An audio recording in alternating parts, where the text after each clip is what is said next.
Thanks for coming to join me for another Suburban shed adventure. Today, we're going to take a look at replacing the backflow preventer for my sprinkler system. Mine, unfortunately, as you can see, is located underneath my deck in kind of a precarious position, so I may look at moving that at some point in the future. But as you can see, the top has kind of popped off, and we're going to try and replace it with this new unit.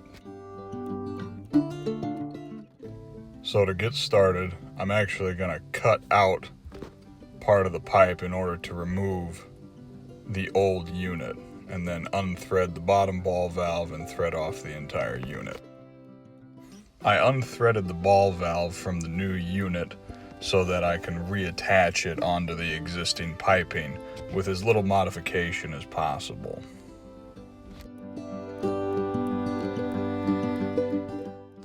I used thread tape on all of the connections and threaded the new unit into place. With the new unit in position, I added a shark bite connection to the existing piping and then positioned the new unit to make the final connection. Soldering is preferred for this application, but I did not have the right tools or talent to do that.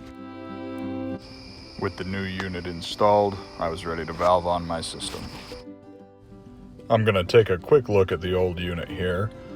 This 1-inch ball valve off the old unit I'll keep because I might be able to use that for something. But then looking at the old backflow preventer, I'd actually like to take a look inside to figure out what the failure mode was. And as we look down into the center here, we can see the actual valve seat in there. I'll try and give you a better look here.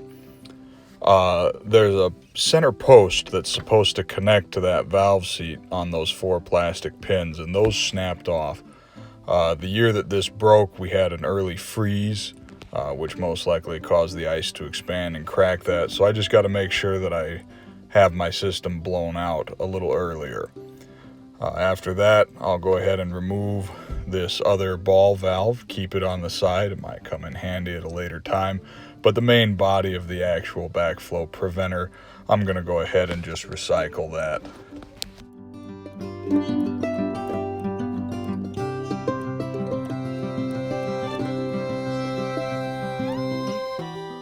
And there we have it. My poor scorched lawn is finally getting a nice drink now that we've got that system repaired.